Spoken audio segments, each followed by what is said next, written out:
Hello అండి, అందరికీ నమస్కారం. వెల్కమ్ టు చిన్నారి వంటిల్లు. ఈరోజు మేము కరివేపాకు పొడి ప్రిపేర్ చేస్తున్నాము. సో దానికోసమని కొంచెం కరివేపాకు, కొన్ని ఎండుమిరపకాయలు, ఇంకా కొంచెం శనగపప్పు, కొంచెం మినప్పప్పు, కొంచెం పెసరపప్పు, కొన్ని ధనియాలు, కొన్ని నువ్వులు, ఇంకా జీలకర్ర, అలాగే వాటితో పాటు కొంచెం చింతపండు తీసుకున్నాము.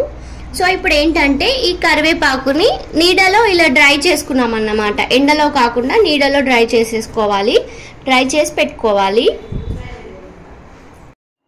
సో ఇదేంటంటే ఇప్పుడు ఈ శనగపప్పు, మినప్పప్పు, ఇంకా పెసరపప్పు, ఈ 3 పప్పుస్ ఉన్నాయి కదండి, అవి మంచిగా రోస్ట్ చేసేసుకొని వాటిని గ్రైండ్ చేసి పెట్టుకున్న పౌడర్ అన్నమాట. ఇది ఇలా పౌడర్ చేసి పెట్టుకోవాలి. ఇప్పుడు ప్రాసెస్ ఏంటో చూద్దాము. సో స్టవ్ ఆన్ చేసేసుకొని లైట్గా ఆయిల్ వేసుకోవాలి. సో ఇప్పుడు దాంట్లోకి కొన్ని ధనియాలు వేసుకోవాలి. అలాగే కొంచెం జీలకర్ర,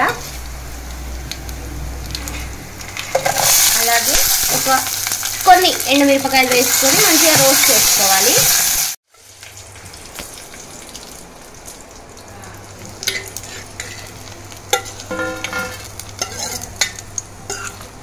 సో ఇలా రోస్ట్ చేసుకున్నవి ఒక ప్లేట్లోకి షిఫ్ట్ చేసుకోవాలి. సో మళ్ళీ సేమ్ బౌల్ పెట్టుకొని కొద్దిగా చింతపండు వేసుకోవాలి. అలాగే చింతపండు కొంచెం రోస్ట్ అయ్యాక తీసి ఇందాకే మనం ప్లేట్లో మిర్చి తీసుకున్నాం కదా, దాన్ని కూడా దానిలోకి షిఫ్ట్ చేసుకోవాలి. ఇప్పుడు సేమ్ బౌల్లో కరివేపాకు కూడా వేసేసుకొని కొద్దిగా రోస్ట్ చేసుకోవాలి.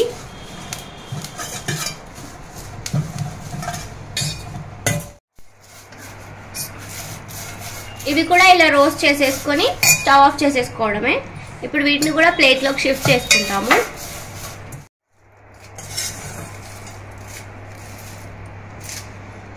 ఇప్పుడు జార్లోకి చింతపండు, ధనియాలు, ఇంకా ఎండుమిర్చి వేసి ఫస్ట్ గ్రైండ్ చేసుకోవాలి. సో ఇది ఇలా రఫ్గా గ్రైండ్ చేసుకున్నాక కొంచెం పప్పుల పొడి, మనం ఇందాక అన్ని చేసుకున్నాం అన్నాం కదండి, ఆ పొడి వేసుకొని మళ్ళీ గ్రైండ్ చేసుకోవాలి. సో ఇప్పుడు దీంట్లోకి కరివేపాకు ఉంది కదా, అది కూడా వేసేసుకోవాలి. అలాగే టేస్ట్కి సరిపడా సాల్ట్ కొద్దిగా వేసేసుకోవాలి. వేసుకొని గ్రైండ్ చేసుకోవాలి.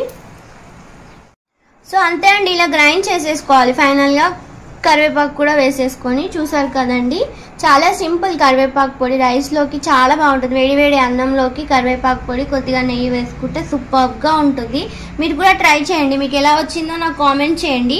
మీకు కనుక నా వీడియో నచ్చితే లైక్ చేయండి, షేర్ చేయండి, కామెంట్ చేయండి. అలాగే నా ఛానల్ని సబ్స్క్రైబ్ కూడా చేసుకోండి. థ్యాంక్ యూ అండి. థ్యాంక్ యూ ఫర్ వాచింగ్ చిన్నారి వంటిల్లు.